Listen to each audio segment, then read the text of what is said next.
When you look at the world right now and you think of the war in Ukraine, general European rearmament, the US Israel Iran war, China's obvious continued economic rise, what do you think is the big global picture that most mainstream commentators are missing?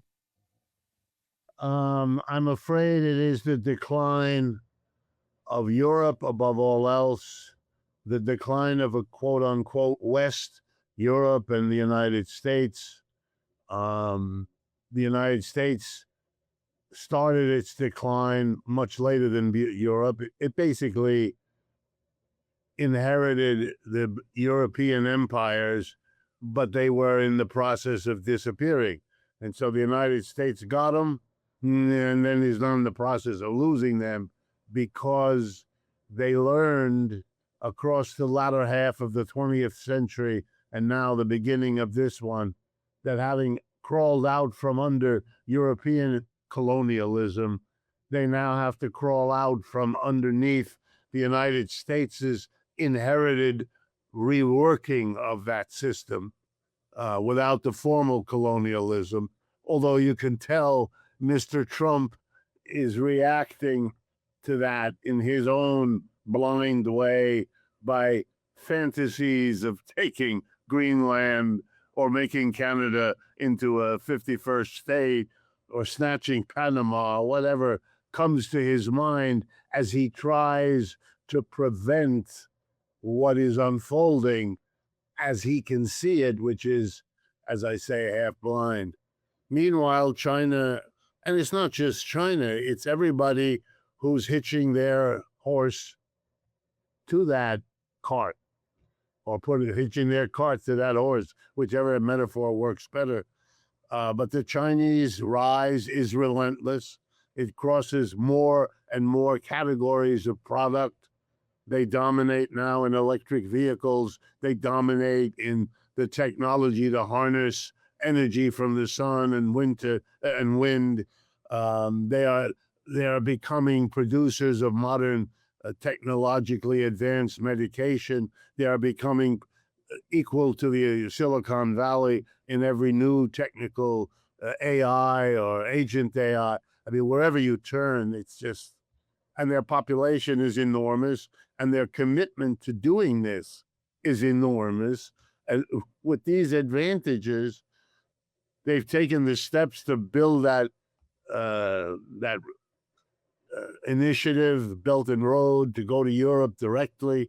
They have built an alliance system, the BRICS, which is vibrant and alive. And they're watching the West implode. They're watching this split between Europe and America. People should understand that has been a problem for the rest of the world, the alliance between the United States and Europe for quite some time. And that's gone now, or in the process of disintegration. And that means that the options, and you can see it among other places in the Middle East. Iran has brought the United States to another defeat militarily. There's no way around it. The Iranians are in the driver's seat, all kinds of pretense, but that's very American, to deny everything so as to not have to deal with it. But muddling by in that way, which we could do when we were the sole hegemon after 1990, but even before, I like to remind people, being an economist, the United States, for example, now has a GDP in the trillions, 30, 40 trillion dollars.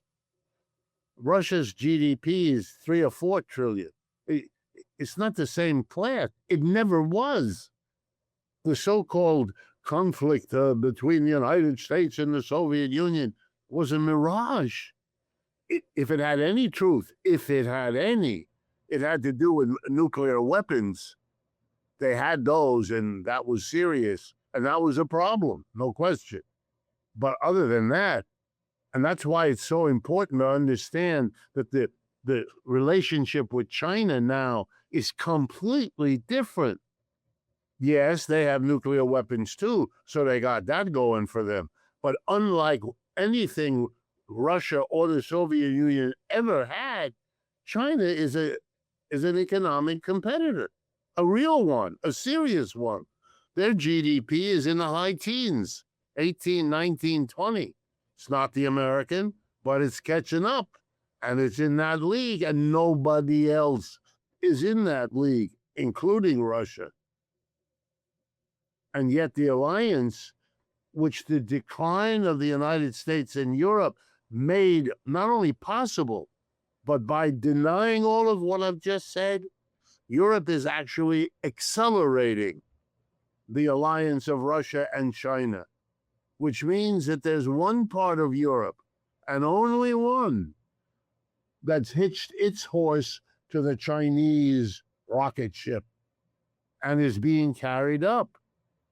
Americans, for example, do not want to understand that you're not going to defeat Iran and its missiles and drones. Why? Because Iran has an endless supply. I mean that literally, endless supply. Right? The Caspian Sea is a sea shared by Iran, large part of Iran, and Russia. So boats can carry anything in Russia to Iran without crossing any other border, answerable to no one, since the Russians dominate the Caspian Sea militarily. And Russia has an immense border with China, and China has a bigger manufacturing base now than all of Europe combined. The Chinese are producing drones the way they produce toothpicks, limitlessly. And they can give them to the Russians, who can bring them to the Iranians. So what are you doing? You're not going to prevent them. And they're going to bomb your bases all over the Middle East until you leave. That's their policy. That's what they say. And the ability of the United States to stop it is zero. And we watch the twisting and the turning and the bluster and the bluff. But after a while, it is revealed for the kind of sad pretense, which is all that it is. And that's all that's left when you've denied for so long what's going on. All that's left is to kind of slink around and babble a lot. And we elected a professional bluster blabberer, and he does that for us. But it just sustains the denial. It just sustains the denial. Unless, of course, he means it, and he will use nuclear weapons and blow their, what did he say? Get rid of their civilization. That kind of talk, irresponsible as it surely is also the talk of a desperado. That this, you don't talk like that until you got no cards left. So you play the one remaining card, hoping nobody notices. It's the bluff you typically get from someone who had nothing else. We're in that position, and we're twisting and turning. And as you go down and you do everything militarily, we live in a country in which the president has announced he's planning a budget of $1.5 trillion, defense budget for next year. This year's it's $900 billion. That's an increase of 2/3, 66% in 1 year. That's crazy. Why? We are already the country that spends more on military than the next 10 combined.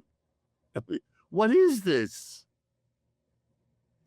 It's either reasonable, you're going to try to hold the whole world together by spending on a scale that even this country has never seen before. And who are you going to borrow from? The rest of the world. But guess what, Jack? The rest of the world won't lend anymore. The Chinese are busy reducing their exposure to American securities. The Japanese can't afford it anymore. The rest of the world won't do it. So where are you going to borrow it from? I mean, they're really the most serious problems as an economist that I could imagine are closing in on the United States as they are in Europe. And the desperation is written in the budgets, in the hysterical politics. In Europe, for example, and I keep touch. You and I have talked long enough for you to know that. I keep touch. I speak French and German. I have all my life. I follow the events there. The European community, the leadership, particularly of Britain, France, and Germany, have now done an American thing. They have demonized their enemy. Their enemy is now awful. The way Putin is represented here, kind of like he was another Stalin. The imagery, the metaphors, they're all the same. Saddam Hussein was horrible. They're all Hitler, literally. They're all Hitler reincarnations. They're very old in the United States. It's one of the stories I told you in our first meeting, and that clip has come back to me a million times. The clip about the American colonists in Deerfield. Remember? They have on Yeah. the savage, the people whose lives they were transforming and denying were the savages. They were beset by savages. What? You can't ask the question, why are these people upset? Why are they upset with us? What is going on? So maybe we could try to deal with it. Oh, no. They're savages, which is always the way you justify in advance a horrible thing you're about to do. If you listen to an awful lot of Israelis talk about Palestinians, you'll see that again.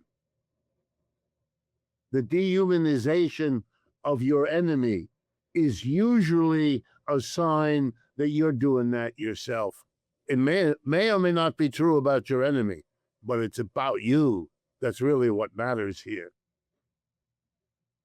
Ironically, the victims are often less able to demonize their oppressor than the oppressors are their victims. And we're seeing that now, too. Russia is a loser. Russia lost, after 1990, all of its allies, from Poland in the north to Bulgaria in the south and everything in between. Those were allies of the Soviet Union.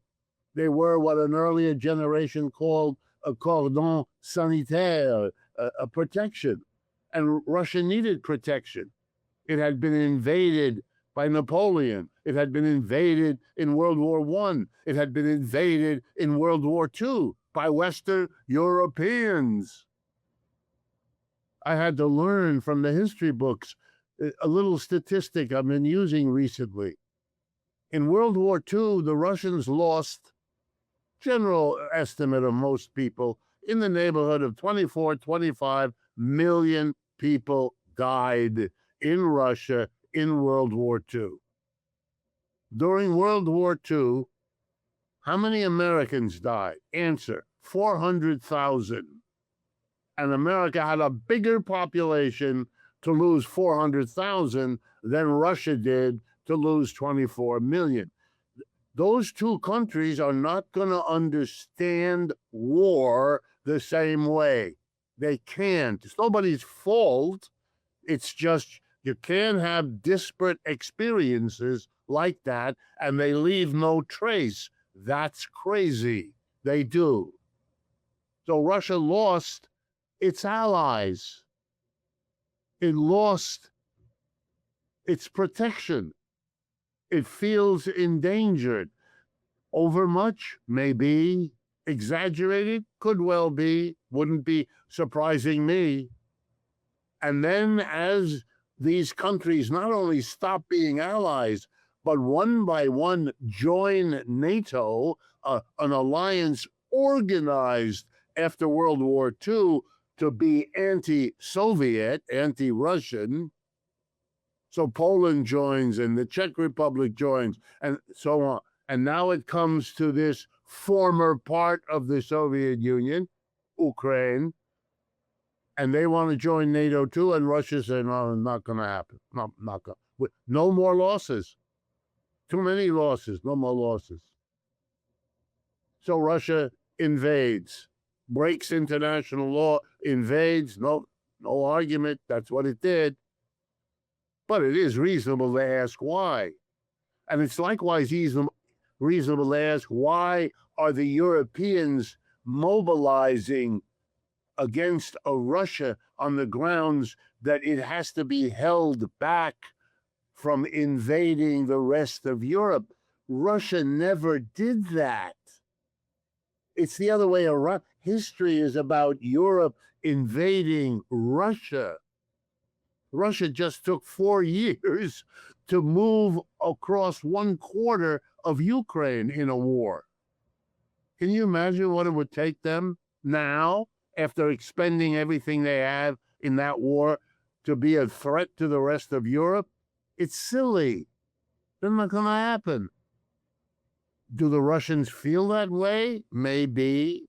Do they entertain megalomaniac notions that one day, I don't know, all of Europe could be? Yeah, but they've never acted on that, and there's no evidence that they're planning to do it, and it would be stupid. They don't need it. What do I mean? Well, Lebensraum, the very great German word for this, Lebensraum is available to Russia the way it is for no one else on earth. All of Siberia, which is now becoming more and more accessible as the polar ice caps retreat, they have land to develop on, to colonize, to move population, to discover resources beyond anything the world has seen. Russia is the largest country by geography on this planet. They don't need it, and they haven't done it, and there wouldn't be much reason. And the enmity they would incur and the opposition they would have to fight forever makes it absurd. And yet we have a leadership class in Europe that has built its entire career now on Russophobia, to the point that they haven't even learned the lesson of the 20th century, in which the Europeans suffered 2 of the worst wars in human history that they imposed on one another, which cost them their entire empire, British Empire, French Empire, German Empire, Dutch Empire, all gone. The economies that developed on the basis of those empires crippled. So at the end of World War II, they have nothing. They become secondary to the United States, hand over their empire to the Americans, who try to keep it going informally, because they couldn't possibly take it over again, but informally, economically, keep it going. And so they agree to do without defense. They have to, because they couldn't solve the problem. The Europeans could not maintain a defense, give their people the social welfare that their working class fought for. I need to remind my American audience that Europeans were more successful than Americans in obtaining a social welfare state. Healthcare is universal and free in Europe. Higher education is nearly universal and free in most of Europe.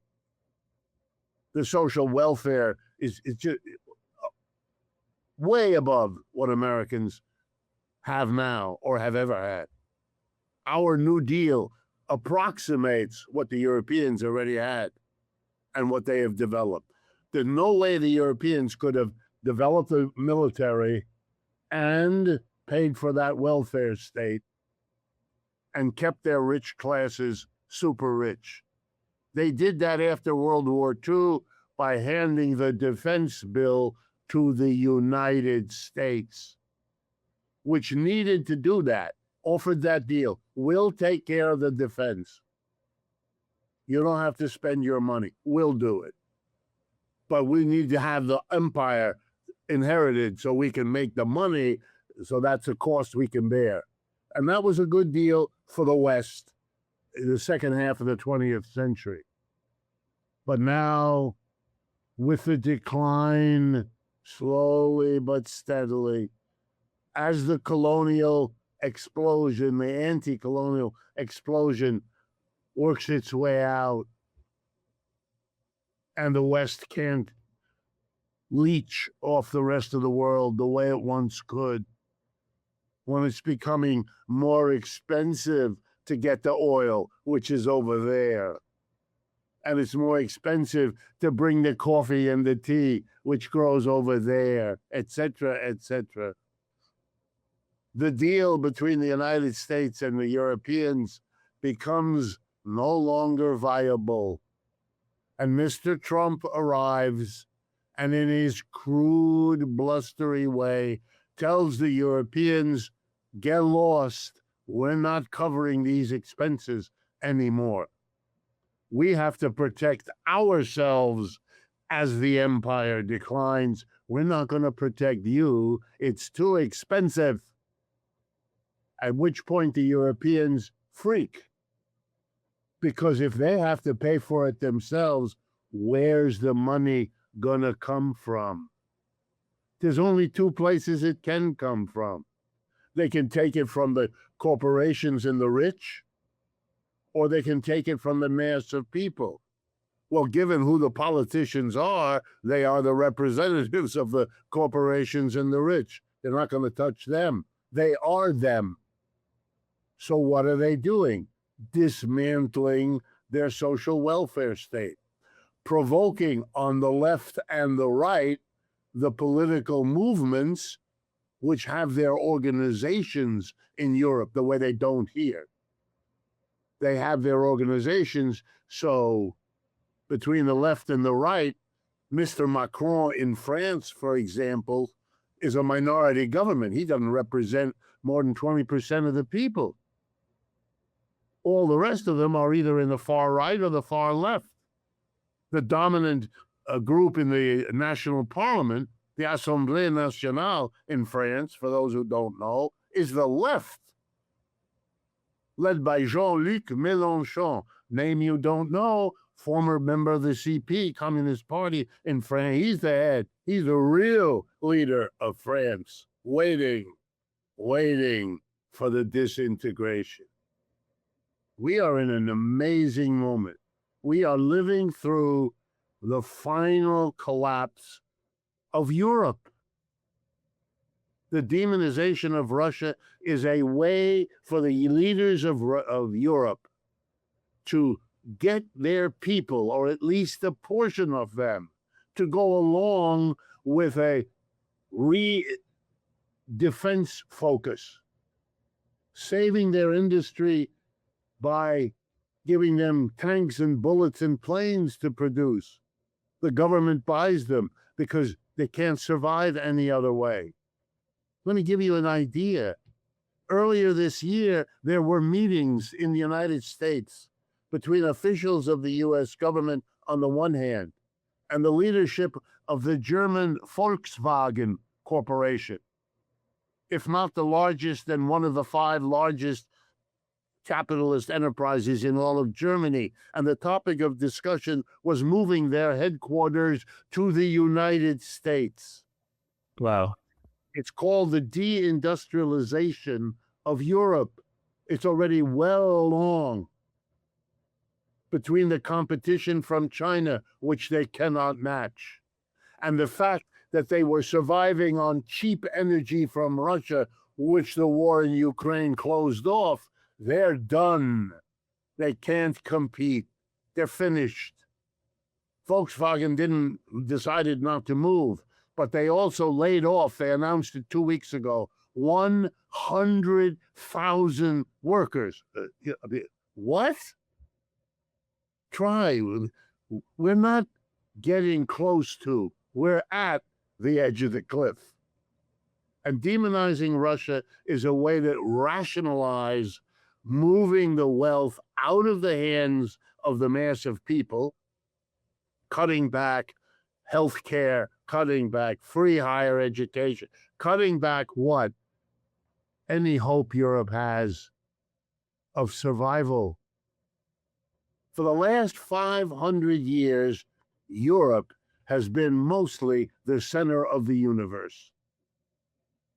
It created the world economy by subordinating Asia, Africa, Latin America to the European project and its outliers, US, Australia, that settler colonialism. But it's over. The colonies are done. They won't go back ever. We are living through the era of anti-colonialism. Any effort to reestablish European colonies in the rest of the world will be met by the kind of resistance Israelis find in Gaza. And to pursue in these situations makes you genocidal. Genocide is not something that doesn't have to be explained. Why would people do that? Why would people who celebrate their own suffering at the hands of a Holocaust perpetrate another one? That you have to answer that question or pretend that it isn't there. But Europe isn't the center anymore. Europe is becoming a footnote. The world economy is divided between the Chinese and their allies and the Americans. I was about to say, and their allies, but there aren't any anymore. They're so desperate in America, they savage the allies on either side of them, Canada and Mexico, let alone those on the other side of the Atlantic. We are in desperate times. Given the role of Europe in shaping our cultures, as well as our politics and our economics, there ought to be some respect. We are going through a very difficult time, and we ought to have the compassion for one another that we're going through a very big adjustment. It's like the tectonic plates of the earth. You get earthquakes as they move around. We are living through symbolic, metaphorical, but also economic, political, and cultural earthquakes that are only having more trouble because we're pretending that they're not there, that we're using denial, which most psychologists would argue not the best way to handle threatening social, economic, and natural developments. I'm an economist, so, I look at it through the lens of how we are going about organizing the production and distribution of goods and services, what economists kind of do.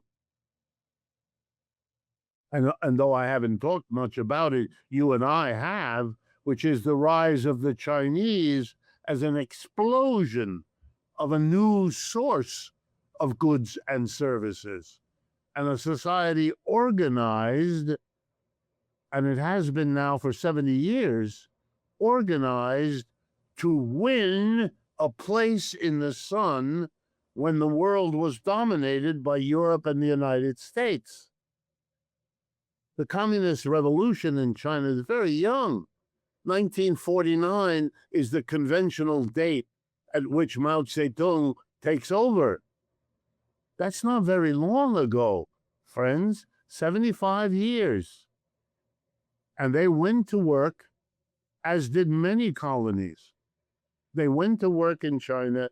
How can we, poor country that they were, among the poorest in the world, saddled with the largest population of any country in the world, a combination that was not happy of poverty and population, how can we find a way to stop being so poor, to get a lifestyle that lets you live a lifetime in reasonable health, reasonable education? They weren't revolutionary goals. They were goals to join what they could see in the rest of the world. And they were on their own. They didn't get any help. I want to remind Americans, the Marshall Plan didn't go there because they were communists. I was a young man in the graduate school learning economics, and the biggest subfield of economics that all of the young people, or almost all of us, wanted to specialize in was called in those days economic development. And what were we training to do? Learn how to get rich in a country. You know, we went back to Adam Smith, The Wealth of Nations. He wrote that book to explain why England in that day, in the 18th century, was wealthier than Europe. But that question, why is one country wealthier than another? What is it about? How do you deal with that? That question became pertinent again after World War II. And I was part of that.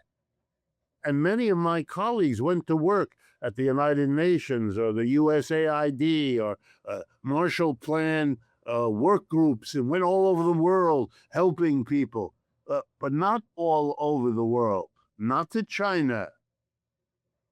And so I have to tell you, I'm only telling you what you already know. China is the one country we never helped, and they did better than every other country that we did help. Think about it. You may not like the regime in China. You may have all kinds of criticism, so may I. And many of those are deserved. They have problems like any other society has problems. But what they set out to do, and what we were all trained to help countries to do, they did better on their own than any country in Asia, Africa, or Latin America. None of them are even close to what the Chinese achieved. Wow. What does that mean? That's the question for our time. Certainly one of the 5 big questions we ought to ask. We don't. Instead, our leaders refer to the Chinese as aggressive. How many bases do the United States, military bases, do the United States have around the world? About 750. How many do the Chinese have? One. One in Djibouti, in Africa. Who's aggressive? Only in America does the level of denial, coupled with the demonization of the evil other, take you so far away from asking the questions you could ask, for which you have plenty of smart people who could think through interesting answers that we could then discuss, and among which we would find ways to solve our problem other than a losing war in the Ukraine, a losing war with Iran, a Seventh Fleet menacing China, in the South China Sea. What is this? There's a level here of sheer childish immaturity beyond everything else that's making it so difficult to get a handle. And if Mr. Trump and his minions are successful, and by minions, I mean the Supreme Court, in making it impossible to throw him out with the next elections, then we'll have this bluster bluff response of denial for the indefinite future. And during that time, China will continue its rise, and we will continue our fall. GDP this year, 2026, in Europe, will be flat.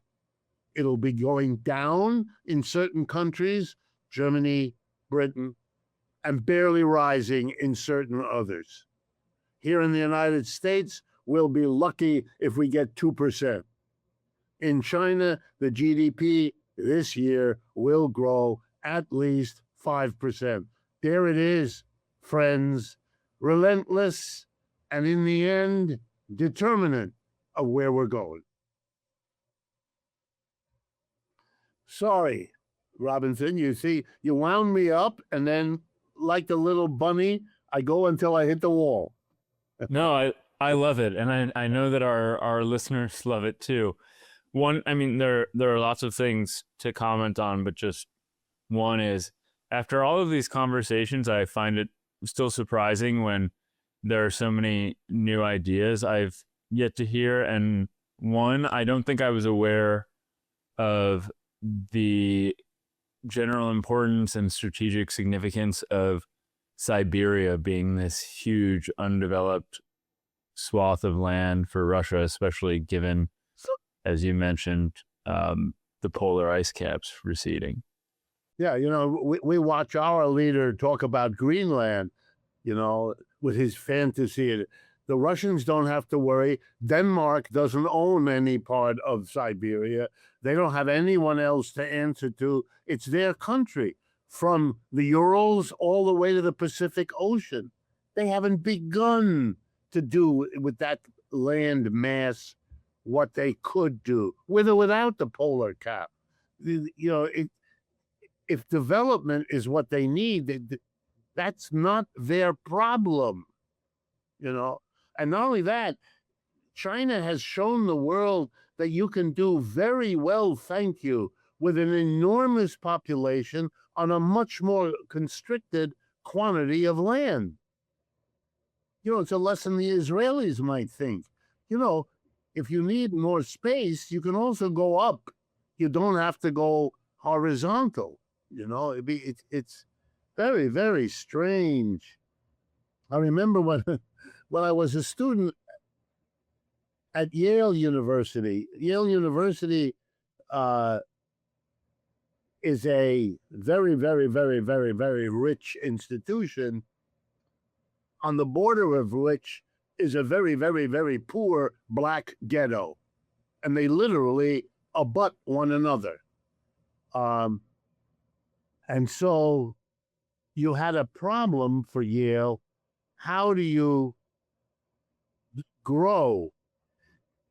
Well, one area that was proposed by the naive among them was to grow and displace the black ghetto. The land was cheap because it was a black ghetto, but there would have been serious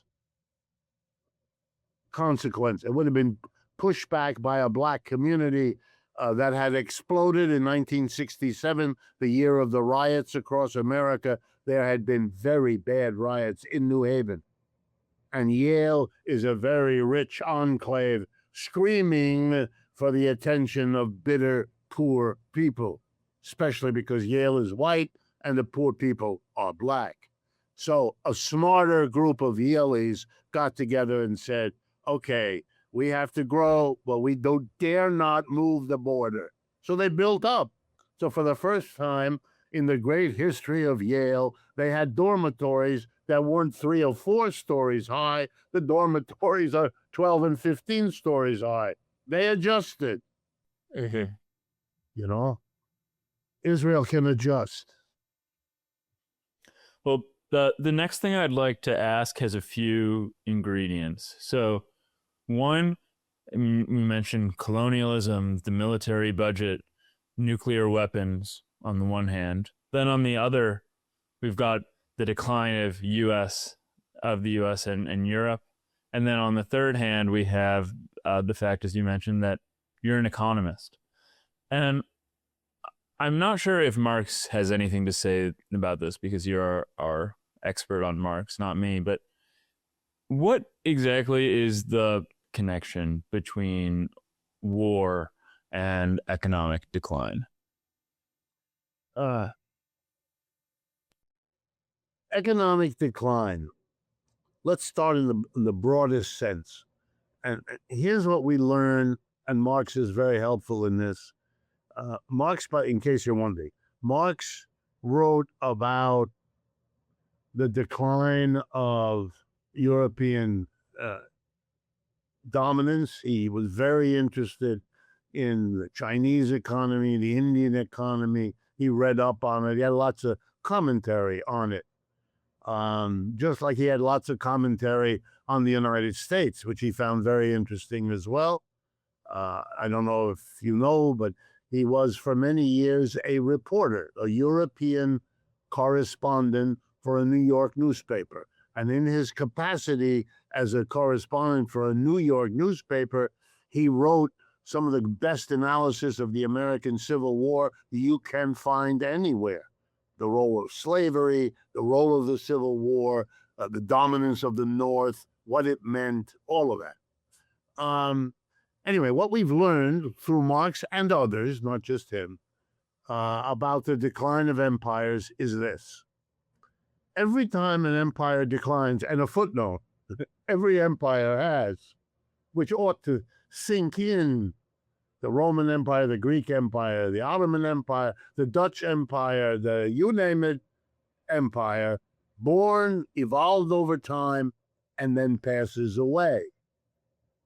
So if you are an empire, as everyone who pays attention knows the United States has been for the last at least 75 years, I would say more like 100, 125, then you know we obviously were born, and you know we obviously have evolved, and so the next step is that other one, the decline. Not about whether, it's just really about when. And I would argue it's already underway. We've peaked. Anyway, what we know about all empires that decline is that when the decline gets underway, the people who sit at the top of an empire, the richest ones, the ones who run it, the empire, the czar, the tsar, whatever, the Kaiser, every language has its name for this. They are the ones in a position to hold on to their wealth and power even as it declines. It's the middle and lower classes, the working class, which is not in a position to save itself. And so the costs of decline are disproportionately imposed on the middle and the bottom. We are living through that.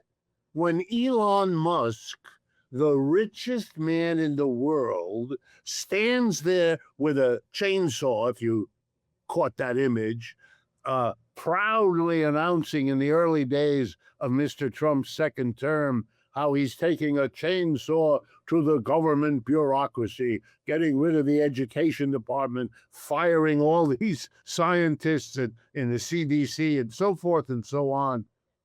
This is a theatric of the decline of social services. Meanwhile, the defense budget and all of the perks of rich people are being improved. The big, beautiful tax cut is a wonderful offset for the richest among us.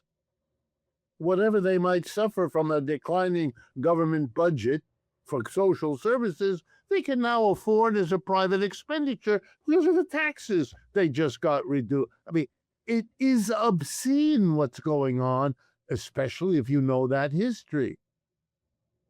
But if you allow that to continue, as we are allowing it in this country, you are going to rip this country apart. Why?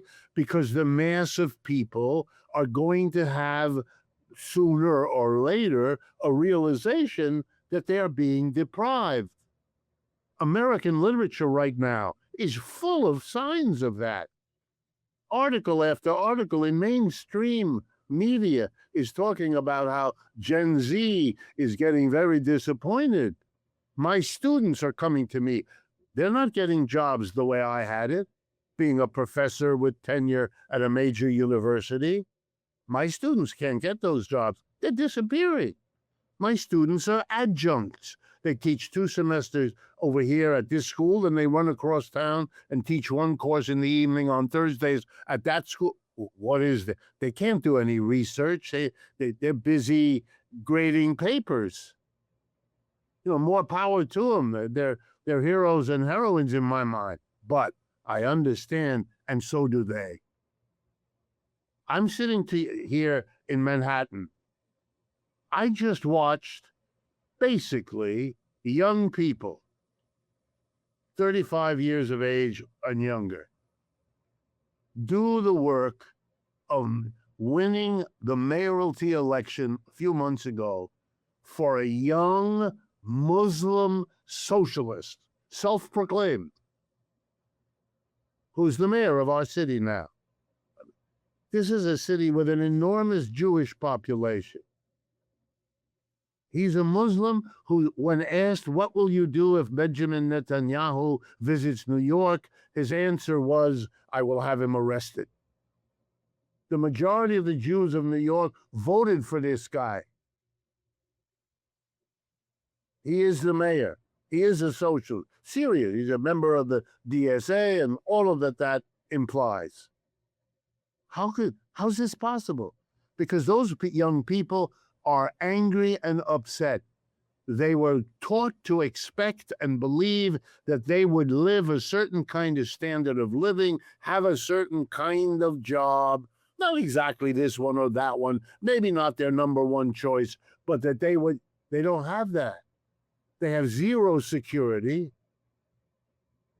in a declining situation. I have a daughter very close to me. She doesn't think there will be a Social Security when she gets to be my age. She just doesn't believe it'll be there. Where'd this come from? No one ever told her it won't be there. She just is picking up, and all her friends are the same.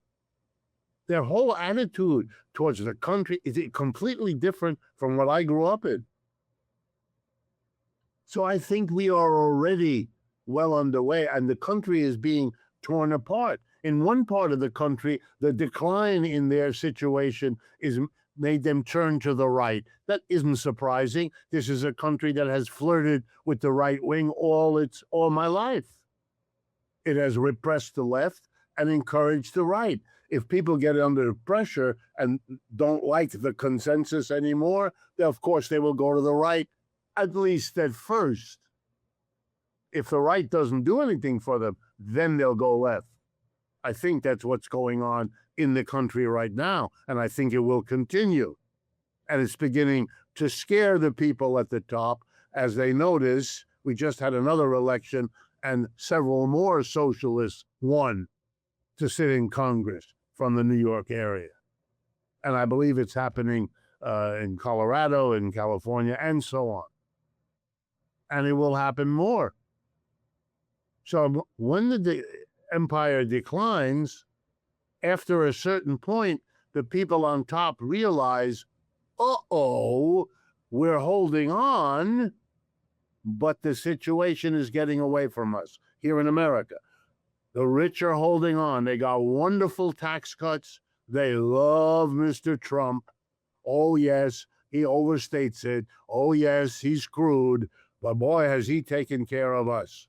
I want to remind everyone, his top priority, his first priority in his first presidency was the tax cut of December 2017, the biggest tax cut for corporations and the rich in our country's history. In his second term, his first and biggest priority was what he called the big, beautiful tax cut. Remember? Just a few months ago. And that was another gift to the same people. He's showing them, don't worry, whatever else I do, a war here, an outrage against immigrants over there, ugly, yeah, but I'm going to take care of you. And he did. And that's how declines of empires usually work. But if you keep doing that, you will eventually produce so much tension at the bottom where you've unloaded all the costs that people will begin to rebel. We're at that point now. So now what do? Now you got a real problem. If you continue what you were doing, you are now on the edge of provoking what? Well, you could provoke in other cities what ICE discovered in Minneapolis, which is you can mobilize an entire city to throw you out. And then what? That's one question.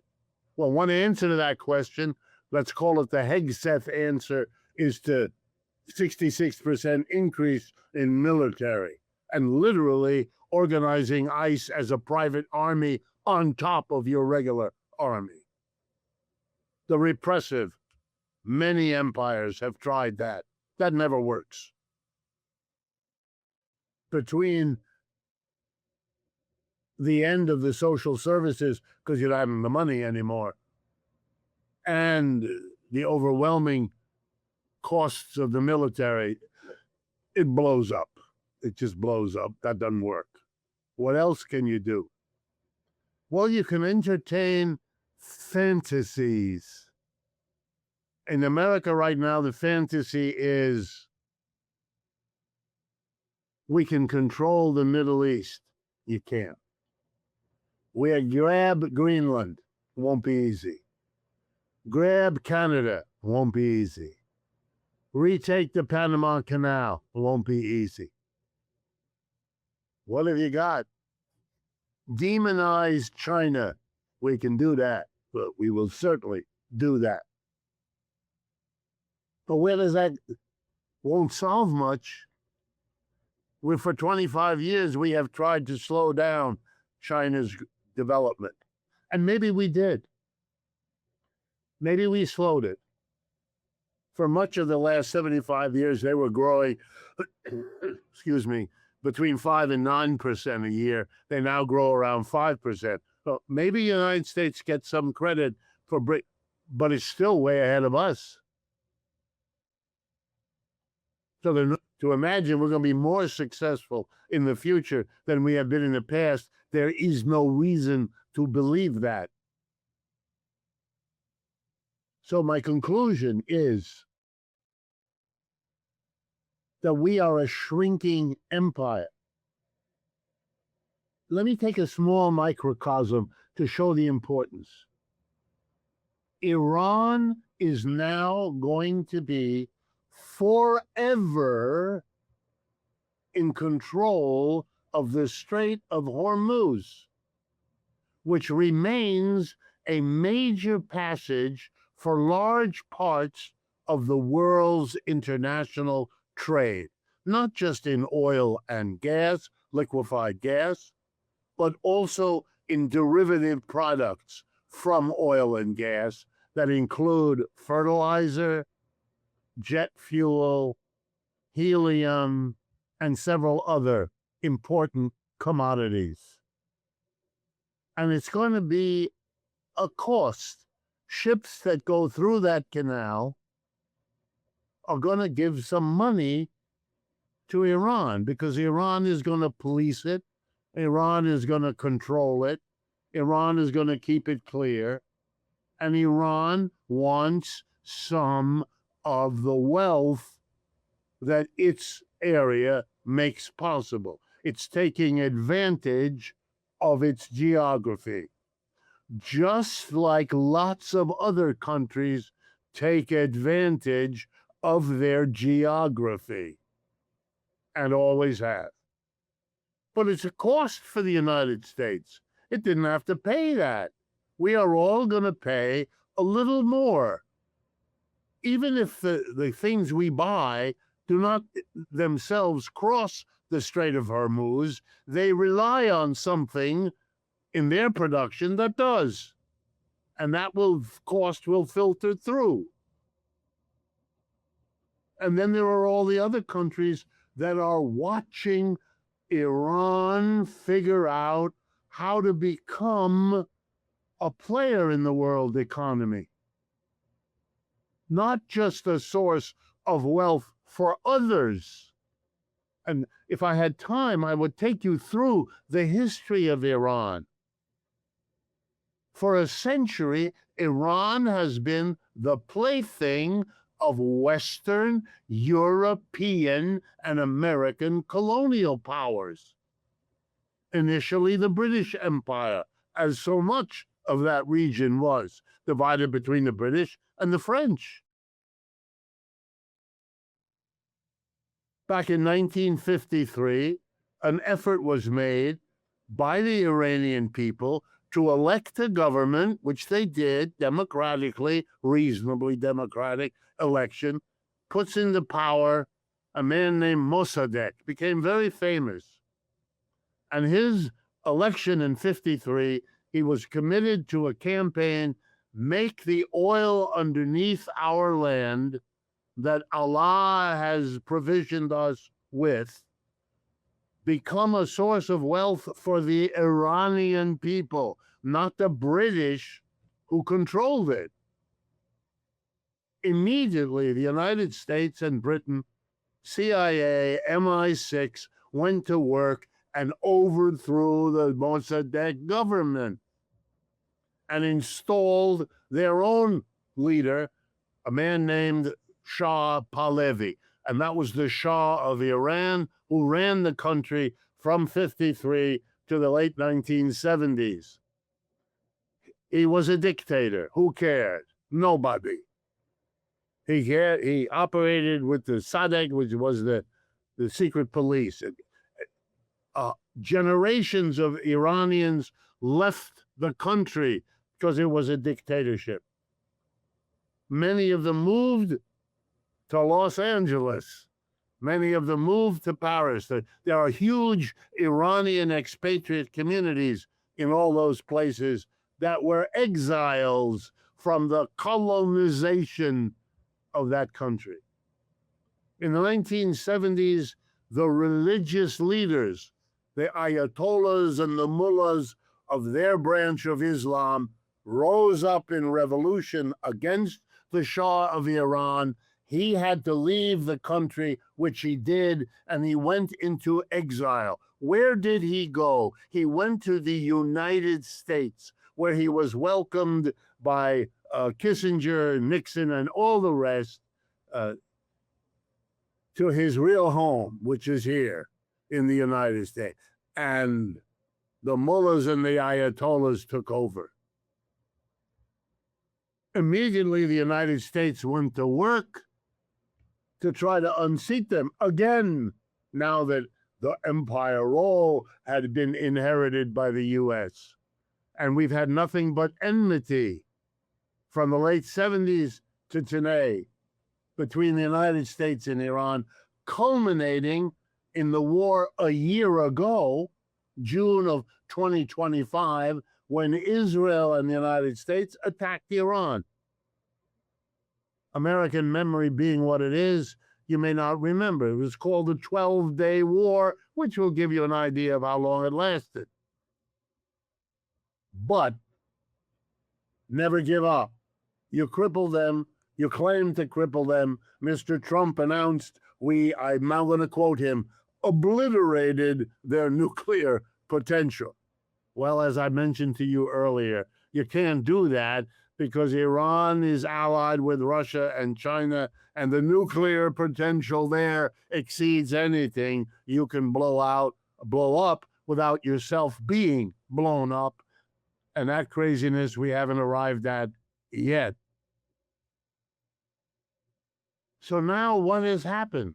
Iran figured out over the last 50 years of continuous hostility from the United States, after having suffered a generation of dictatorship imposed by the United States and the overthrow of their elected government by the United States. I mean, who's afraid of whom here? With what justification? Americans actually were told, you got to be worried about the Iranians. They may have nuclear weapons and use them against us. Maybe. A long history of actual who attacks who versus maybe. Americans go for that kind of reasoning. If you want to savage the other, that's the kind of argument you kind of need, especially when you have no real evidence. But the real importance of Iran is none of that. Too many other countries have too similar a history. The importance of Iran is they won. They figured out over the last 50 years how to defeat the United States. They're never going to defeat the United States in wealth and power. They're a country of 90 million people with very limited resources. We are a country of 330 million people with huge resources. So they understood, they knew, they understood how to defeat this country. You know, focus everything we can do. We got this Strait of Hormuz, we got the water, we got the missiles, we got the alarm. Here's how, and they went to work and they did it. It's like the Chinese. They went to work to build a competing economic powerhouse, and they did it. You know, the American colonists, after they fought the two wars with England, the War of 1776, and then the other one, the War of 1812, the same issue.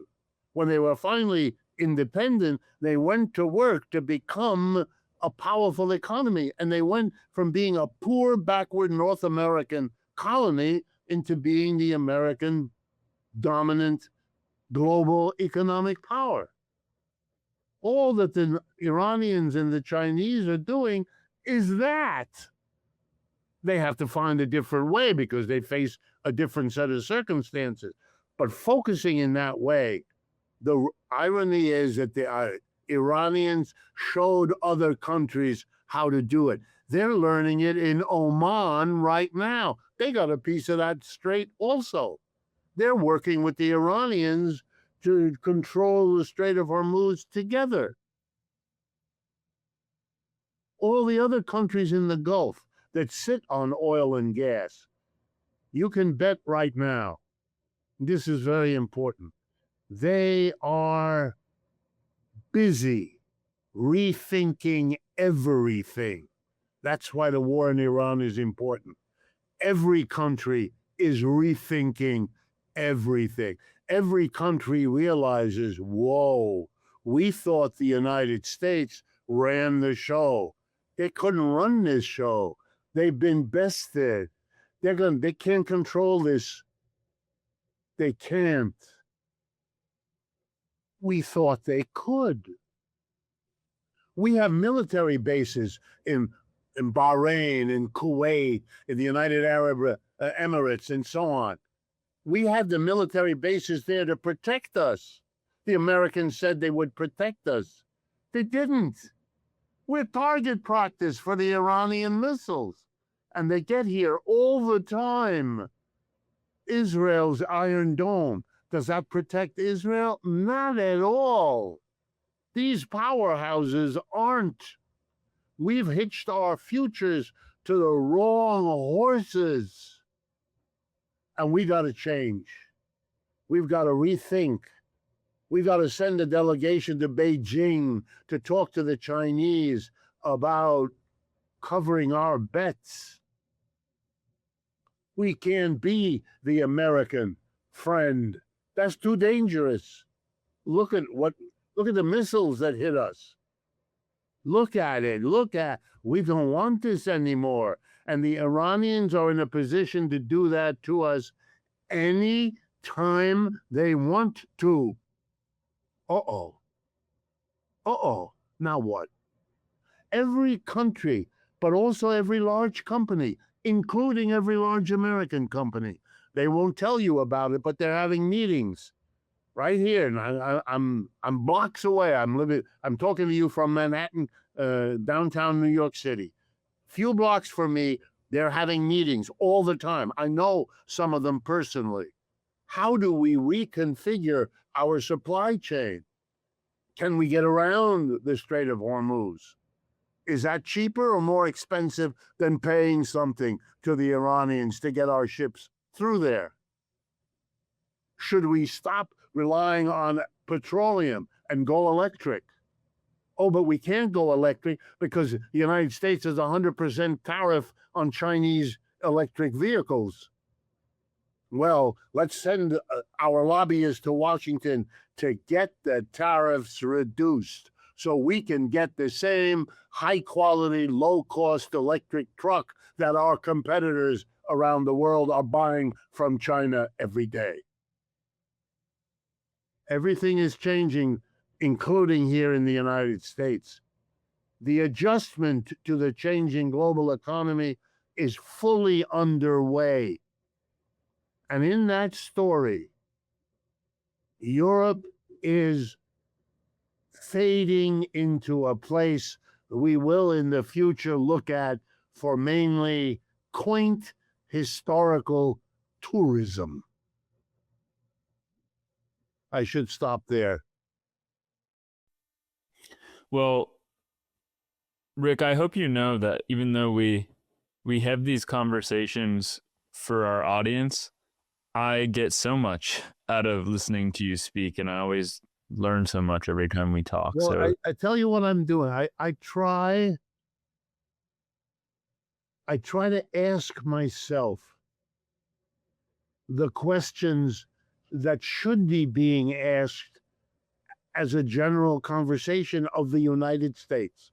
These are the questions that our newspapers, our journalists, our magazines, we should be having a debate. How do we handle this? You know, I used it once before talking to you. I'm going to use it again. I hope you don't mind. No. The British had to figure out, they fought 2 wars in the United States to prevent this colony from being lost to them. And they lost them both. They sent entire armies to the United States to fight that war. The way the U.S. sends armies to the Middle East or the Far East or Vietnam or Afghanistan or wherever we send our armies. Very, very expensive, and then you lose on top of it. So after the second one, after the War of 1812, the British made a deal with the United States, a deal. And here's how the deal went. Okay, you beat us, say the British, but we would like to isolate your victory from the rest of the immense British Empire, which, as you know, the sun never sets on, because we have an empire in Asia, we have an empire in Latin America a little bit, and we have an empire in Africa. So how about this? You don't bother us in Asia and Africa, and we won't bother you in Latin America. Take the whole thing. Leave us with the Bahama and Bermuda and the islands and that, and that the little bit we have there. Don't mess with that. But the rest of Latin America, we know that in America as the so-called Monroe Doctrine, because it was finalized under President Monroe.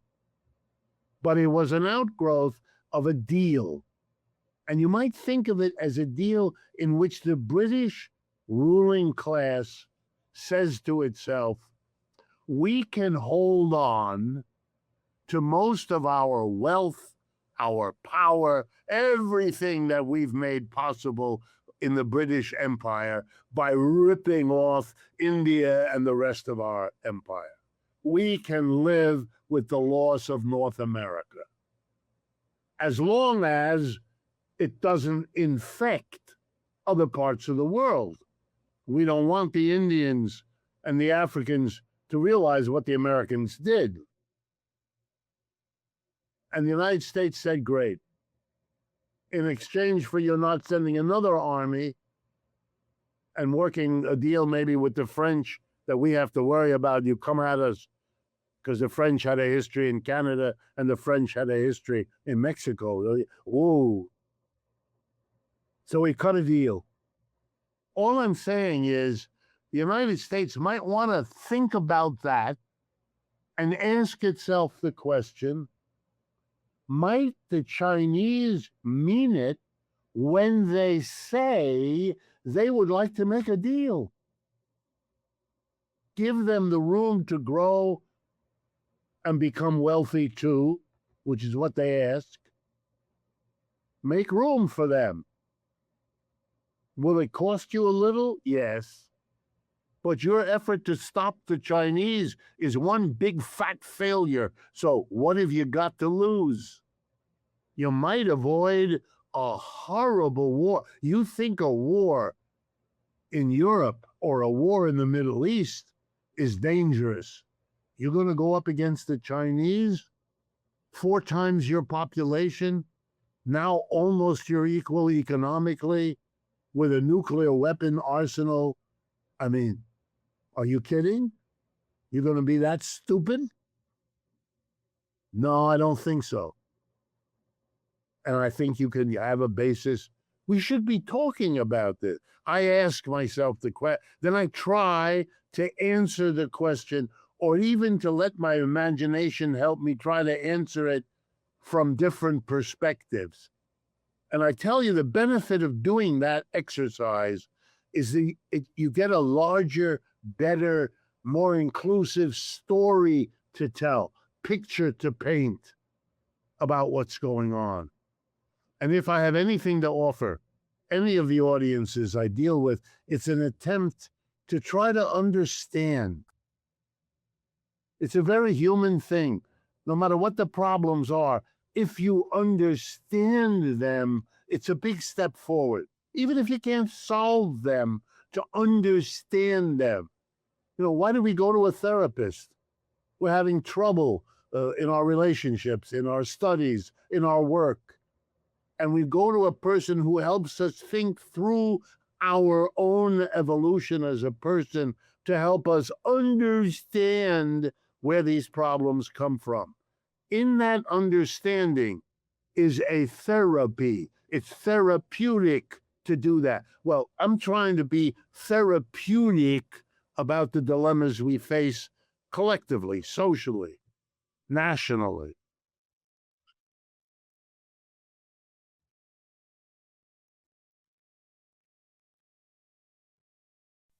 We've spoken about nuclear weapons with regard to Iran, and we've also spoken a bit about Europe's rearmament and the war in Ukraine.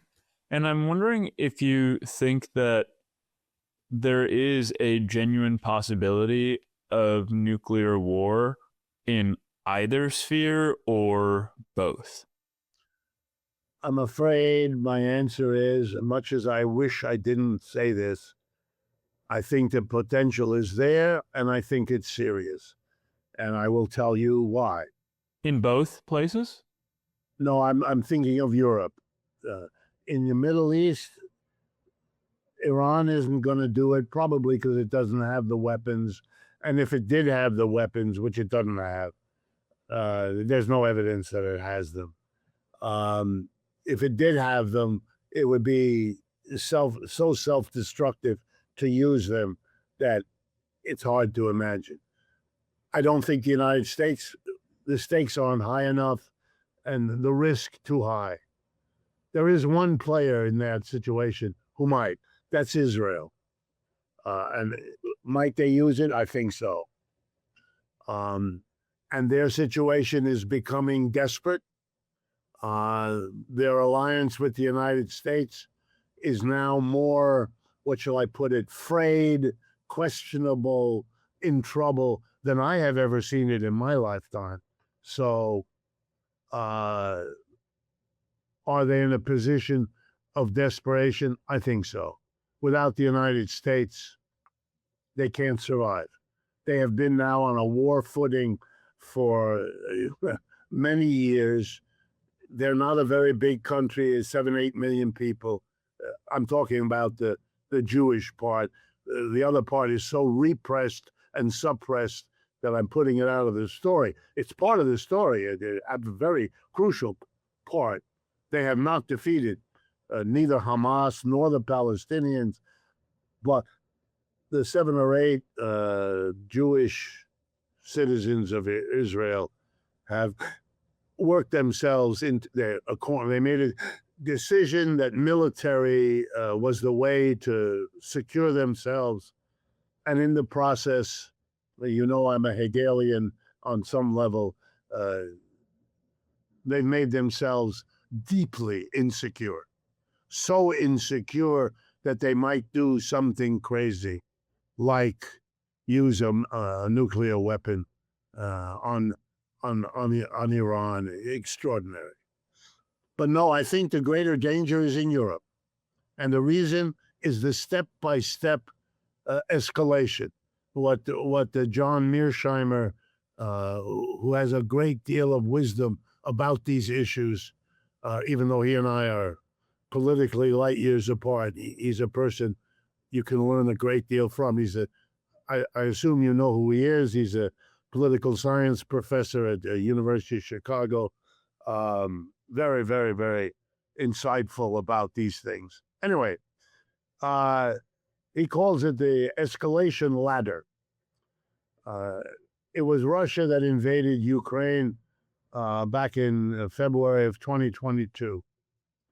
The West immediately lined up behind Ukraine, but promised not to escalate. It did then escalate. It brought in tanks when it had said it wouldn't. It brought in step after step. And now, finally, in recent month, 2 or 3 months now, it has provided Ukraine with an endless supply of drones, which Ukraine has used to bomb St. Petersburg, to bomb Moscow. Now, so far, the damage they've been able to do is not very great. The Russian capacity to knock these things down is very developed, and they're no doubt developing them more. But direct attacks on the hinterland in Russia is a major escalation. And they did not do that in the first several years of the war.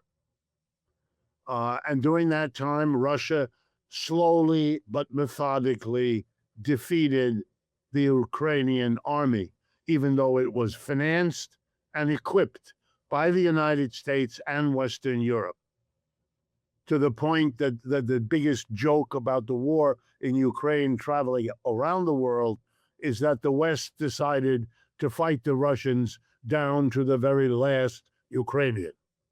In other words, the Ukrainian people pay the price for a war between the European West and America on one hand and Russia on the other.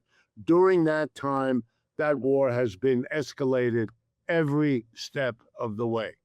We are now at a point where Putin and the Russian leadership, and I should say that unlike Mr. Starmer in England, he's already gone, but Mr. Macron in France, or Mr. Merz in Germany, or Ms. Meloni in Italy, or Trump in the United States, the popularity of the polls Mr. Putin has puts all of them to shame.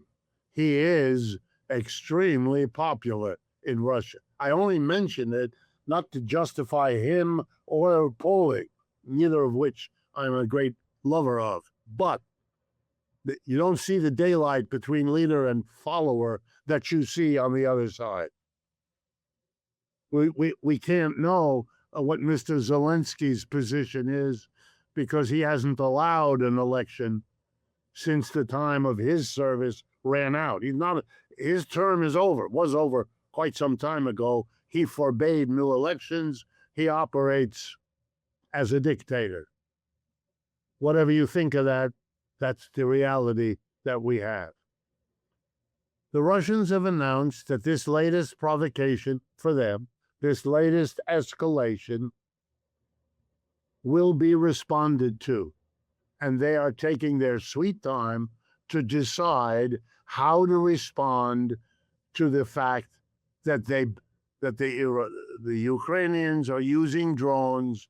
And, even if you shoot down 90% of them, 10% get through, they do damage. They start a fire here, they blow something up over there, and they have done that. particularly in the Crimean area that Russia took over, but also in Moscow and St. Petersburg. They're two most important cities. I mean, I'm trying to get you to think about what it would mean to the American mentality if there were drones bombing New York and Washington as we were speaking now. So people living in Moscow tonight will go turn off the light and climb into bed, and it will occur to them that the noise they're hearing is a drone blowing up something next door, a mile away, or in your bedroom. Who knows? As an American, it's hard to imagine that happening at home. Right. But that is, and for the Russians, please understand, they have not had this since 1945. Right? So for 75 years, more than 75 years, they have not had to worry about this. They may have worried that there might be a nuclear war someday, but not bombs going off, on the bus ride between my home and the office where I work, downtown Moscow or something, or St. Petersburg, or other places where these drones have done damage, particularly oil refineries, gas stations, things like that. By the way, the damage done by Russia in Ukraine is much greater. The Russians send over huge swarms of drones, and the Ukrainians have a degraded air defense system, so many more of them get through. So I don't want to be misunderstood here. The damage is happening on both sides, but it didn't happen before inside Russia. It happened to the parts of Ukraine that the Russians have controlled for years now. Those have been bombed and so forth. But this is an escalation, and the Russians have said, if you escalate, we will retaliate. Don't do it. It's a red line. And that red line has now been repeatedly crossed. Okay, so here's where we stand. Everyone who pays attention, which unfortunately is a minority here in the United States, but everybody who pays attention is now, I'm one of them, I am now waiting to see with great worry what the retaliation of the Russians will be. Their foreign minister, Lavrov, has twice now said in the last several weeks, twice, he has urged Western diplomats, including Americans, who have offices or headquarters in Kiev, the capital of Ukraine, to leave Kiev. He's telling them it is not safe for you to stay there. We're letting you know so you can take the time, get out of there. Well, that's a none too subtle hint at what might be coming. So one possible retaliation, because they have bombed or droned Kiev already. It would not be the first time. But they are able to send over a much greater impact, a much greater number of drones and missiles. And a footnote, if you pay attention, you will know that the Russians have shown the world a new kind of missile, has a name. It's called Oreshnik. That if you don't know this, it's because you're not paying attention. I'm not giving you any secrets. I don't know any secrets to give you. I'm just telling you what's in the newspapers and what's verifiable in the newspapers. The Oreshnik is a missile against which the West does not yet have a defense. So they send it, we get it. It ain't going to be stopped. It's not going to be interfered with. It has a speed and it has a structure. I'm sure the Americans, given what we do, we will figure out a way to defend against it. just as the Russians figure out ways to defend against America. But for the time being, in this moment, you can't defend against it. So one retaliation will be massive destruction of their capital. I suppose they're trying to force Zelensky to leave as well. If Zelensky leaves Kiev, the damage it will do to his standing inside Ukraine is enormous, and so that may be what they're after. The second option is that they will change their strategy, and whereas initially they had wanted only to take that eastern end of Ukraine called the Donbass, it's the name of that area, most of which the Russians already have, but they don't have all of it yet. The idea was they would take that and stop, leaving the rest of Ukraine, most of it, to be its own country. They may now change that, and they may add the one port of importance that Ukraine has on the Black Sea, and that is the city of Odessa, a long, old city of Russia, which will then become Russian again instead of Ukrainian. So that may be how they retaliate, by taking that city, which they haven't taken yet. And then there are two questions. If they do that, what then will the Europeans do? Because then the Russians will have retaliated to an escalation with an escalation of their own. And so then, in a sense, the ball goes in the other court. Will the Europeans feel that they then need to, and what will they do? At that point, the question becomes, whatever the Europeans do, let's assume for the moment that they don't revert to nuclear weapons, which would be really stupid. I mean, do the Europeans have nuclear weapons? Yes. The French and the British certainly have them. But they don't have anything like the arsenal that the Russians do, and everybody knows it. So it would be very strange to do that. What about the Russians?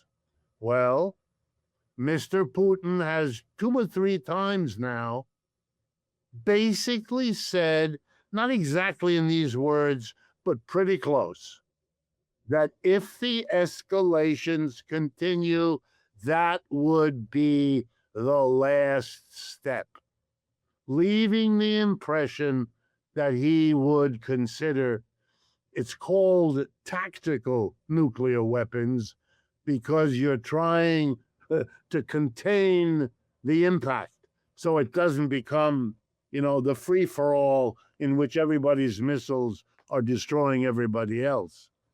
But the capacity to control that is dubious, to say the least. If you watch characters like Hegseth, then you're talking about an out-of-control cowboy. And I don't know how the army deals with people like him. I don't know how that works. I don't know at what point they say no, and it's no. But I know that happens. We know that in retrospect. But is it a possibility? Yes. And, that would be a first. I was born around the time that the United States dropped 2 atomic bombs in Japan on 2 civilian cities, Hiroshima and Nagasaki. And I've always felt that Americans are the last people on earth to ever talk about or think about dropping nuclear weapons on other people, because we are the only people who ever did that. And a little bit of shame and a little bit of care is is an obligatory accommodation to that historical fact. The Japanese have never forgotten it. We oughtn't to either.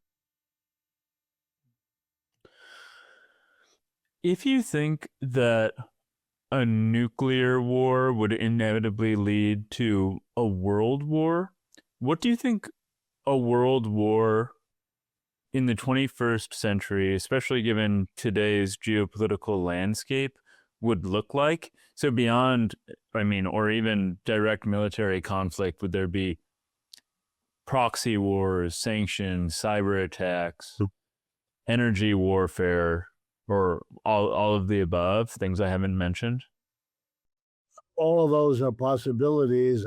I haven't done the work in my own head to try to puzzle through, if it's even possible, an imaginary scenario of how that might work. My suspicion would be that once again, it would be the Europeans who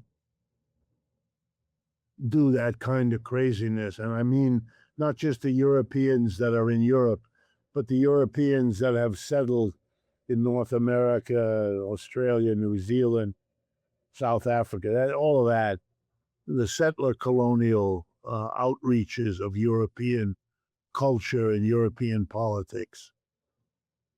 I can imagine a world war among them, but I can imagine an extraordinary effort of the Russians because of their history, and the Chinese because of their different history, doing everything they can to exclude themselves from this, partly because they know the horror of these wars, and partly because they would expect to pick up the pieces when the war is over. The decimation of Europe from a non-nuclear war, from World Wars I and II, was so total that in a way Europe has never recovered.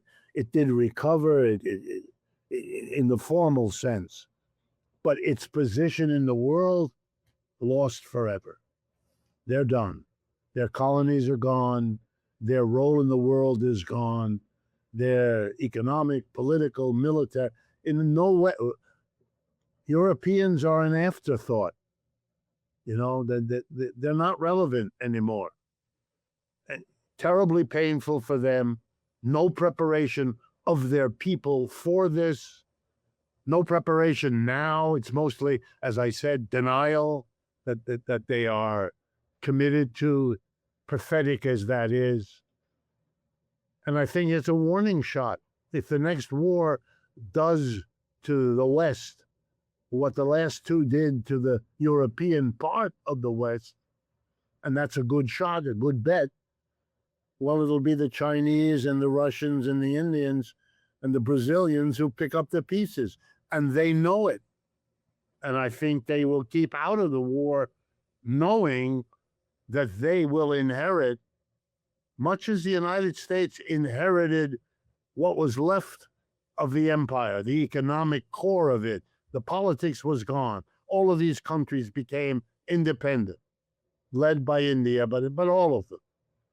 The United States inherited only what was left, an economic dependence which has been undermined and eroded ever since, culminating now with oil in the Middle East and the country of Iran. I think this is a lesson to the rest of the world. Let the crazy Europeans blow themselves to smithereens. We'll pick up the pieces. We will inherit what they destroy. It'll be a shame. We'll have to rebuild it, but we can do that. And we'll rebuild Europe so it becomes the wonderful. Look, large parts of Europe already are dependent on tourism.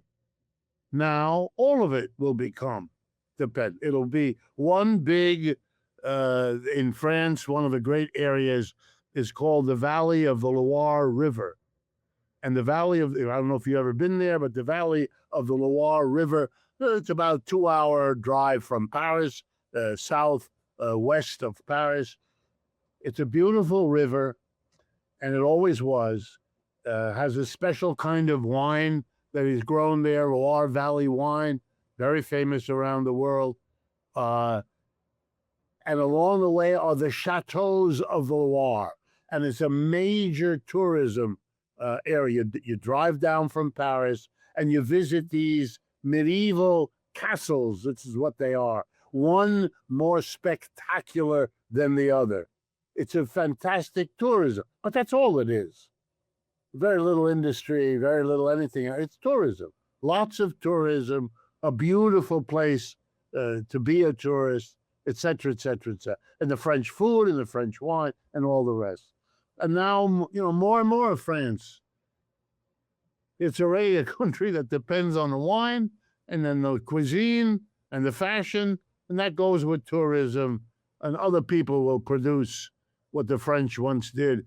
Their manufacturing areas are all atrophied. They're in the north around the city of Lille. They're in the middle around the city of Lyon, and they don't have all that much.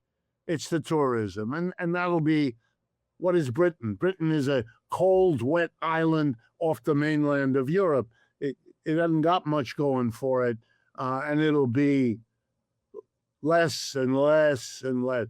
And I think the rest of the world sees this and says, isolate the Europeans. And by the way, I think Mr. Trump is the #1 isolator in the world today, and that history will record him as such. All the steps he's taking to isolate China or Russia, or it all fails, and it ends up isolating the United States. When he stood up at the beginning of his second presidency and announced he was hitting every country in the world with a tariff, he held up a list of countries and rattled off how much he's going to hit this one with a tariff, starting off with Canada and Mexico, our erstwhile ally. What is he doing? He's a little mouse standing up, shaking his fist at the whole rest of the world, which together, you little mouse, is an elephant. This is dangerous, what you are doing. You are isolating yourself, and the numbers and statistics are already there. The one big industry that has really taken a tremendous hit in the United States is tourism. The rest of the world isn't coming here. I'll give you another one from my own experience. Universities left and right are in deep trouble. The New School University here in New York City, where I've been a visiting professor, is effectively closing down. Where I used to teach in Western Massachusetts, it's called the 5-college area. One of those 5 colleges was a place called Hampshire College. This is its last summer. It is closing at the end of this year. Students are being told, go elsewhere. Faculty are being told, good luck in a career. And one of the reasons, foreign students aren't coming here. It's not safe. If you're brown or black, ICE may pick you up and put you on a deportation plane to Eastern nowhere before you can find a way to get back, if you can get a lawyer and get a hearing. Americans don't seem to like foreigners. The things they say, the things they do, incredible. So they don't come. We're becoming isolated. Every country and company in the world are saying, don't do business in the United States. If you become reliant on the United States, they may hit you with a tariff. The president may decide don't like you or the country you come from. We don't even let people visit the United States, get a visitor's visa from many countries. We are isolating ourselves. And we're getting closer and closer to the time when the rest of the world says, good riddance. We don't need you. For manufacturing, we got China. For different skills and different cultures, we got Asia, Africa, and Latin America. What do we need the Europeans for? And the answer is not much. And what we got from them, we already have. What we need to get, we can get from them or do ourselves. We've been really good at it. The major producer of automobiles in the world once was the United States, once was the United States and Europe. It isn't. Automobiles are now an international business, and the number one producer of automobiles is the People's Republic of China. Hello. The number one country in the world producing sources of energy other than fossil fuels that we need to get rid of for our physical health, plus we're running out of them. Well, who is the master of wind energy, solar energy? The People's Republic of China. I could go on. You don't want me to go on because you're going to get depressed. And you've been busy, many of you, denying what I just said and all the other examples I could trot out here in front of you. The West, desperate to hold on, is isolating itself because it doesn't understand what it is denying. If it did, it would sit down and try to work out a live and let live program for this world. Let me remind everyone of a little bit of history. World War I was so devastating, killed so many people in ways no one had foreseen, that after it was over, all of the countries involved, and many others, decided to organize something that had never existed before. They called it the League of Nations. And for several years, all the countries sent delegates. And the job of the League of Nations was very simple. Make sure we never do to ourselves what we just did. Never again might have been their slogan. In a few years' time, Germany, Italy, Japan quit and geared up for what? You guessed it, another world war. Their effort to work out a plan to live together failed. They went to war again. And that war, the second one, was even more devastating than the first. So many of them thought they learned their lesson. And after World War II, they organized another League of Nations, but they didn't want the bad luck of using the same name, given what had happened. So they called it instead the United Nations. And because of the dominance of the United States, the only advanced industrial economy that had not blown itself to bits in World War II, because the Atlantic and Pacific Oceans kept us too far away. Aviation hadn't, and military hadn't developed so that the Japanese could get at us beyond Pearl Harbor, or the Germans and Italians could get at us across the Atlantic. So we were the ones that came through. So in our primary city, New York, the United Nations headquarters were built, and where they stand literally a few blocks from where I'm sitting right now, United Nations headquarters.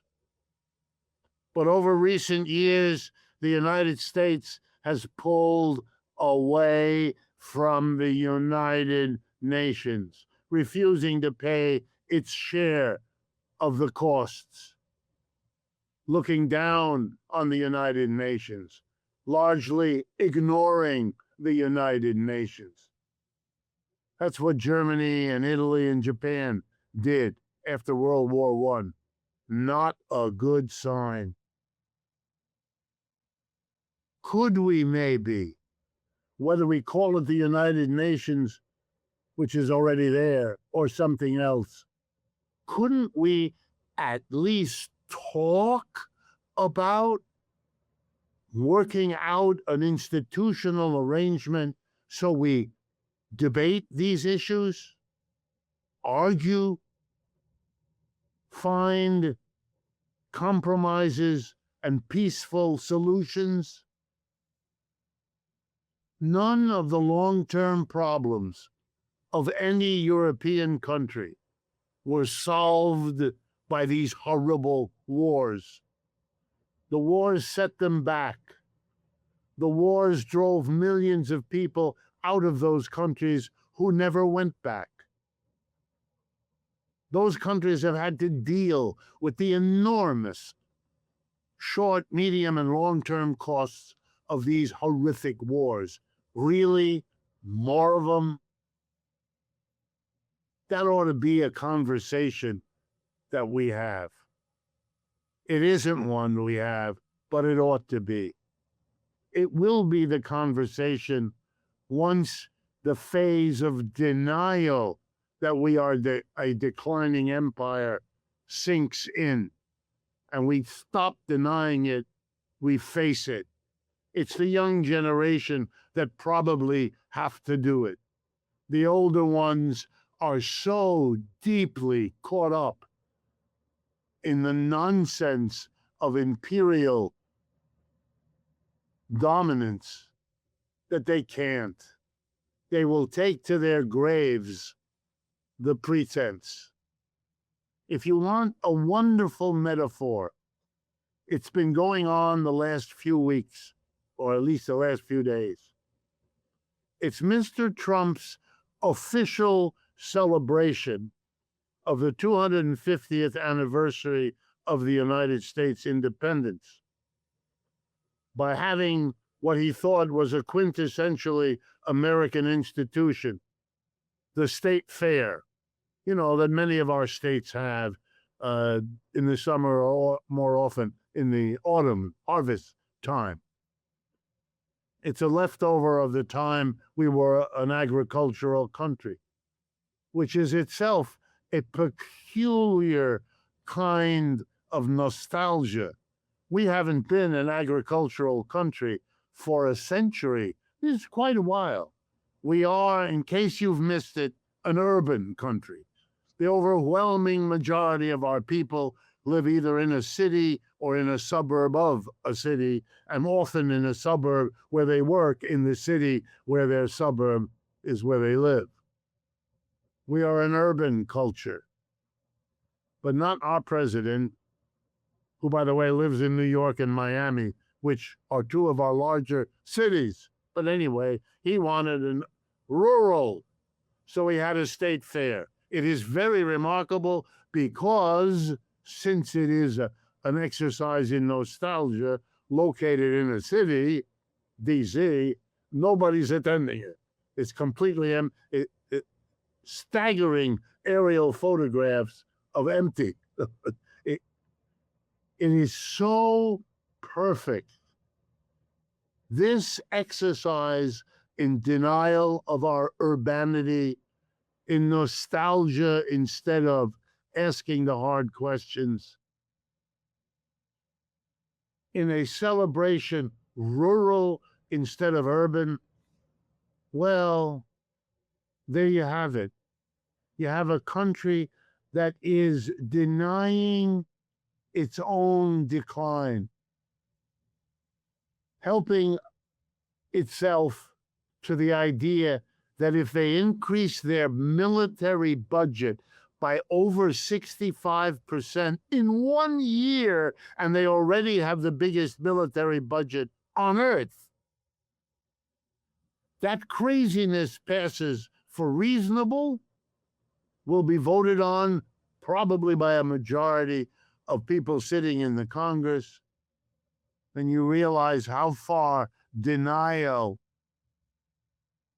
can go, how it's married to repression, which after a while is the only way denial can keep him in power, by repressing those who, like that famous child, noticing that the emperor was naked, said something about his nakedness, said something about the nakedness being denied by all the people who pretended to be adults in the room. We're at that point too. And it is long past urgent that we get through it and get beyond it and start talking and debating our real situation and what we can do to make it decent for ourselves and our children. As we near the end of our time for this conversation, I want to put a bow on our discussion of nuclear war. And you certainly haven't said that you think it's inevitable, either in the Russian or Iranian sphere. But what I'm wondering is whether or not you think it is something it's just either going to happen or it's not, and there's nothing we can really do about it, or if you think that there are actually plausibly implementable policies that somebody might enact that would prevent this. I don't think anything is inevitable. Let me make that really clear. Even everything I've said to you about the decline of Europe, the decline of the United States, it's not inevitable. If you asked me, are there conceivable circumstances under which that could be postponed, delayed, even reversed? Yes, there are. There probably always were for every empire. On the other hand, I'm as close to that as I can get, which is there'll always be a distance. I can't predict the future. I don't think anyone else can. That's what the word future means. It's always uncertain. But it is very far along, so I'm very confident in predicting that the odds are it'll continue to decline. Is there something we can do about it? Absolutely. That's what I'm doing, what I think we can do about it. Asking these questions, making these arguments, asking for people to engage these arguments, teach me if I've made a mistake, add something if I've overlooked it. I'm sure there are those things that I could see differently or give more weight to, or whatever you want to call it. I'm pleading for that because I think if we all get together, we will all understand that the nuclear option is the one we need to do everything possible to avoid, since it is the worst possible end to our conversation. And I believe in conversation. I believe in the power of human thought to come up with very good solutions. If we're figuring out how to store information forever, how to have a search engine that can literally whiz in a matter of seconds through reams of literature and come up with a little story to tell about a topic, which we can now do with Google or ChatGPT and so forth, then we can certainly solve these other problems. I look upon our technical expertise as a little bit deeply misplaced. I like the old joke. You've solved the problem of some arcane disease that is serious but affects 11 people, but we can't deal with the common cold. I would rather have our scientists work on the common cold. I would rather use the social index. So I would like to see us working our brains on the problems you and I have been discussing right now in these last 2 hours. Let's go to work on that. Let's have a real think tank where people with really different perspectives get together to work on a problem and present what they've got to another think tank that has a whole nother way of doing it. And let's see what comes out of that. Instead, what we have is we have a capitalist version of all of this. The think tanks are captured by this or that moneyed group, and they do what they are told by the money group to do. I mean, it's pathetic. It folds the solution back into a subordination to the problem. That's not what we want. What we want is, can we do it? Could we do it? I think so. I think so. I think the impulse of this League of Nations was the right one. I think the United Nations was a good bit better and a good bit stronger and lasted a good bit longer. We have to build on that.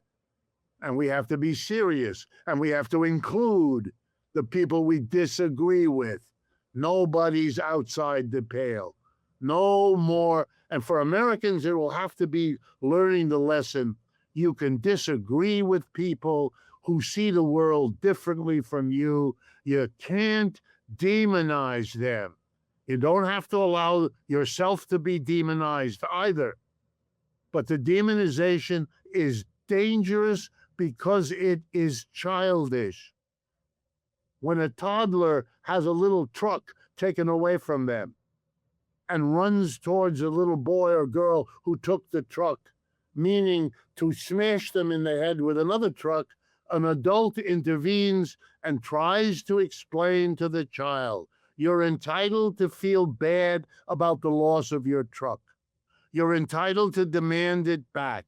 You're entitled to sit down with a little kid and work that out. You're not entitled to hit them over the head. They are a person like you. What would it feel like if they hit you? Oh, I know this is for children, but adults are the result of children, and many of them never grow up. Calling your enemy every bad name you can think of. Worse than Hitler, another Stalin. Stop it. It reflects badly on you. And you oughtn't to do it. It's a dangerous step in a dangerous direction. I think all kinds of creative solutions could be found if we did not get in our own way.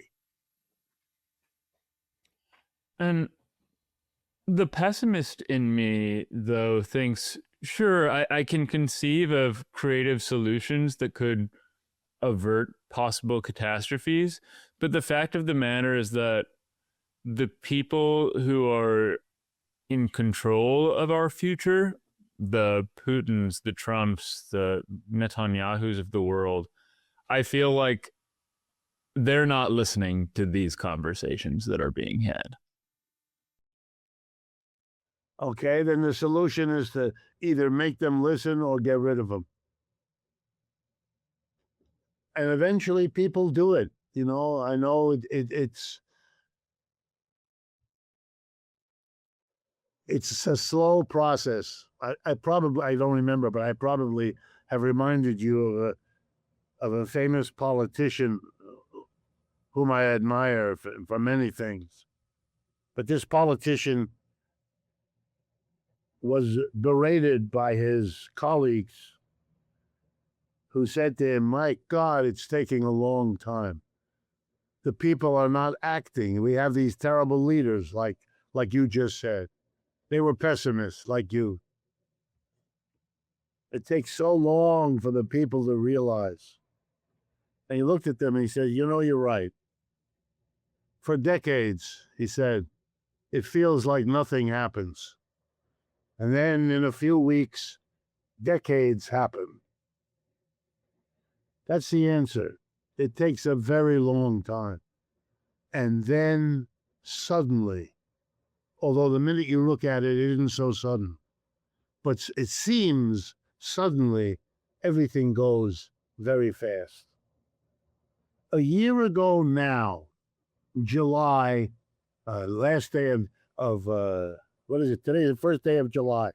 So a year ago, July 1st, 2025, if you had said to me, the mayors of New York are one disaster after another, I would have nodded. I couldn't disagree with you. I've lived in New York now for 25 years, and I've been a New Yorker in my heart for longer than that. And it's been one disastrous mayor after another, even one that I liked and helped, DeFazio. Anyway, and if you had said to me, oh, these awful mayors, I would have said yes. And are the people going to rise up and get rid of them? I said, well, it doesn't look like it. And between July 1 and November, an army of young people, it's mostly who it was, went to work across the city and overturned the history of New York City. It elected a Muslim socialist to be the mayor of New York, a 35 or 36-year-old man whose father is a famous world Marxist scholar, whose work I have used teaching as well as developing myself, who's a professor at Columbia University as I talk. His son runs for office as a practicing Muslim socialist. New York has a bigger Jewish community than most other American cities, all other American cities. The Jews voted for him too. Everybody voted. You know why? I talked to my neighbors here. We all voted for him. Everybody voted. Why? Because everybody says the same thing. The Republicans and the Democrats are intolerable. They're empty suits. They are people who say whatever the wind requires them to say until they get into office, whereupon they literally forget anything they may have said before. When we can't stand it. We can't stand waiting again, just like those subordinates said to that famous politician. And what Zoran Mamdani is the guy's name, and what he said to them is the same thing that famous politician said. He said, let's get ourselves together and let's go to the people and let's say, you've been waiting long enough. We know you're pissed. You have every right to have better leadership. I'm it. Give me a chance. They did. And we just had an election. 3 more like him we elected, including a Jewish man who endorsed him for mayor, dropped out of the race for mayor to endorse him, and now ran for an office and won, and beat an old conventional Democrat the way Mamdani did. I think that gives me hope that there will be movements, and I expect them everywhere, including Russia and China, to give you different leaders than the ones you have. That, look, it's true that leaders can do what they have done in the past. It is also true that people can throw those leaders out as they have done in the past. Well, Rick, I will keep this short and sweet. That's an optimistic note on which to end. Okay. And thank you, as always. My pleasure, and my conversations with you are giving me things to think about more as well. So I appreciate them also as opportunities for my thinking to develop.